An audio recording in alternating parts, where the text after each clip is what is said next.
Salve peixeiros, com muita honra, bem-vindos a mais um registro do canal SFC Raiz. A esta altura do campeonato, o torcedor santista deve estar, digamos, um pouquinho aliviado pelo circo de horrores que viu, especialmente na primeira metade do jogo, um empate que o Santos arrancou no Beira-Rio ante o Internacional de Porto Alegre, um confronto direto para sair do Z4 e na qual, digamos que foi dos males o menor. Dos males sim, porque não foi o suficiente para o Santos sair das últimas 4 colocações do campeonato.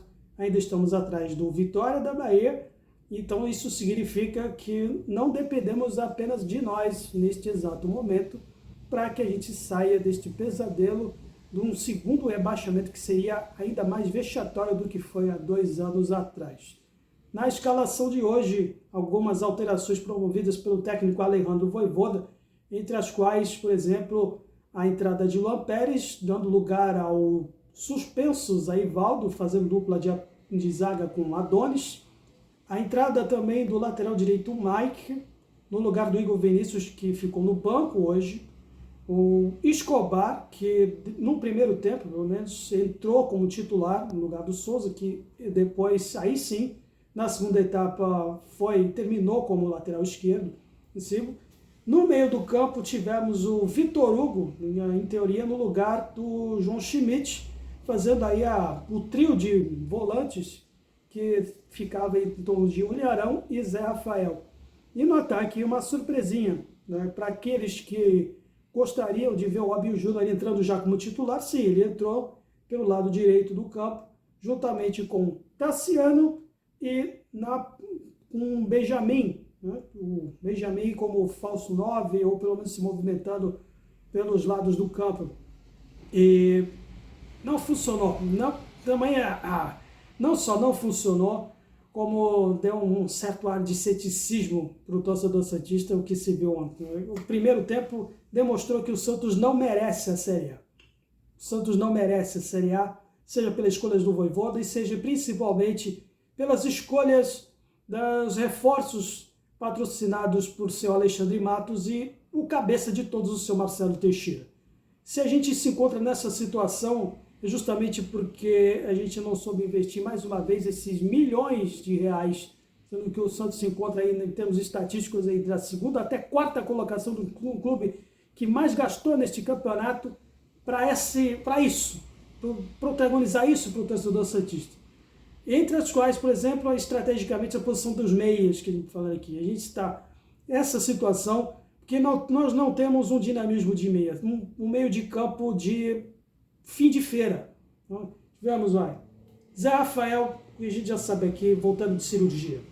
Willian Arão, que já veio bichado. O Vitor Hugo, que pesa até a idade dele, mas ele também não demonstrou muito vigor físico, não. Tanto é que teve bolas nas costas dele e o gol que o Internacional fez parecia um gol de pelada de fim de semana. Então, o gol do nosso meio do campo, quando a gente colocando numa situação realmente constrangedora, as tabelinhas que eles fizeram nas costas dos meio do campo do Santos para fazer aquele gol ali. Demonstra que se a gente está nessa situação, o dinheiro investido que o seu Marcelo Teixeira colocou, por exemplo, para o Mike, que está ocupando espaço de gente aí da base, que recém-campeã paulista do Sub-20. Eu até gostaria de fazer um vídeo aí dos destaques desses garotos que estão aí sendo até prejudicados por essas escolhas protagonizadas pela diretoria. Mike, por exemplo, já veio de bichado. E eu vou falar nem do Tassiano, cara. Não, Tassiano não precisa nem falar nada. Eu fico começando aqui apenas da parte de trás, da zaga para o meio do campo. E a gente não conseguiu trocar 5 passes no meio do campo, 0 finalizações. Uma coisa absurda, ridícula. Mais uma vez, para as estatísticas, um clube que fez mais gols na história do futebol mundial, por enquanto, passou o primeiro tempo completamente em branco, sem sequer um único mísero chute ao gol, uma única finalização. Foi algo constrangedor, trágico. Às vezes o torcedor santista, acho que podia até ter desligado a televisão, ter mudado de canal, pelo que viu na primeira metade do campo. Então, a minha opinião já estava pronta também. O Santos não merece a Série A. Até que veio o segundo tempo, que Aí sim, depois o Vojvoda mexeu, tirou o Vitor para pôr o João Schmidt, tirou na lado do campo, vamos dizer, o Robinho Júnior, que era o único que estava fazendo alguma coisa no primeiro tempo, sozinho, sem companhia do seu Mike, por ali, sempre no meio de 3, sem apoio nenhum, e aí mesmo assim acabou sendo sacrificado para a entrada do Barreal, e o Guilherme, por sua vez, entrando no lugar, se eu me lembrar aqui, galera, me desculpe se me tiver falando da minha memória aqui, mas eu acredito que tenha entrado no lugar do Benjamin, eu não sei. Desculpe a memória, pode me corrigir, mas enfim, entrou o Guilherme. Tá. O Inter, digamos que recuou, deu um terreno para nós, e até que saiu o gol, o único lance que o Santos finalizou de fora, que é justamente o nosso artilheiro Barreal, que acho que demonstrando aqui, dando meu pitaco em termos de escalação, até o Barreal, em vez do Benjamin, que eu acho que poderia ter sido o nosso falso 9, em vez do Tassiano, por exemplo. Até vai pelas escolhas dele, que o Vojvoda protagonizou, que trava um pouco essa equipe, que já é travada em termos de qualidade técnica. E as escolhas dele, a teimosia de ter mantido o Tassiano, por exemplo, que não consegue ganhar um de pivô nem no mano a mano, mas o investimento, mas a culpa não é compartilhada pelo seu Marcelo Teixeira, pelos motivos que a gente já conhece.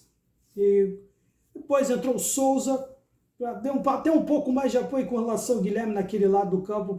Só o problema é que o Guilherme a gente já conhece também, que ele carrega demais a bola, o que ele deveria ter em termos de definição, ele acaba se perdendo demais e carregando demais. E por isso que a torcida critica tanto ele.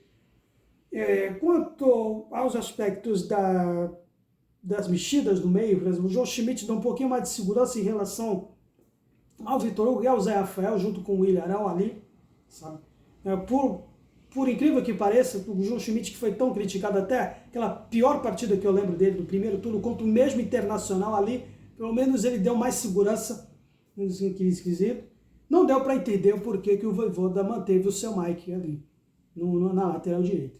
Ali até algum motivo. Não sei se o Vinícius estava pendurado para segurar para a próxima partida, que vai ser realmente primordial. Não dá para se pensar outro resultado agora com esse 2 pontos aí que a gente deixou passar. Então, não só esses 2 pontos fora, mas os pontos que a gente perdeu na Vila Belmiro, do jogo com a Agüero, esse último contra o Mirassol, o jogo contra o Vitória, que está fazendo que a gente fique atrás dessa disputa direta com o Vitória, para cabeça com cabeça, para sair da zona, sabe?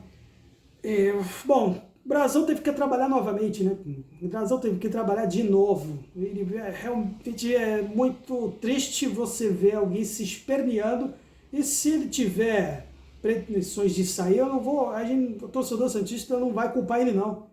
É o que se viu no geral, especialmente na primeira etapa, uma equipe totalmente perdida, que preza ainda pela falta de objetividade, sobretudo nas finalizações, na tomada de decisão, né? Além desses problemas já citados, justamente esses problemas de finalizações que passa pela estratégia do planejamento tático, né? Que entra e sai treinador. Eu me lembro agora do aquecimento do time.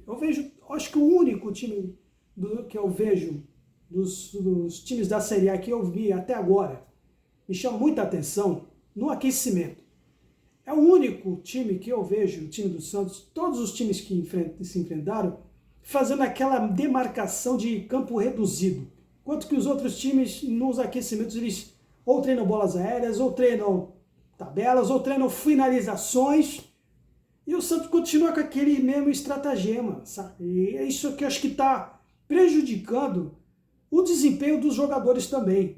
Essa fixação de ficar treinando em campo reduzido acaba se refletindo no que se viu, né? Falta de chutes ao gol. Uma equipe completamente inofensiva e que merece estar na posição que está agora. E é isso. Até a partida diante do Sport vai ser naquela vibração de novo. Não tem outro pensamento agora, os 3 jogos seguintes que vamos ter, Sport, Juventude fora de casa, e torcer para que o Cruzeiro talvez jogue com a equipe reserva na última rodada, e agora torcer também para o tropeço dos adversários, que a priori, o Santos não depende mais dele, vai depender dos outros resultados. E aí, quando depende dos outros resultados, e aí esses outros resultados vêm, aí talvez o grande desafio é o Santos depender dele próprio. A gente já viu esse filme que aconteceu em 2023. Então, por enquanto é só, galera. Agradeço mais uma vez pela atenção. Espero que vocês tenham gostado e ajudem a desenvolver conteúdos desse espaço mais que 100% Santista também, comentando e compartilhando também. Santos sempre Santos. Valeu!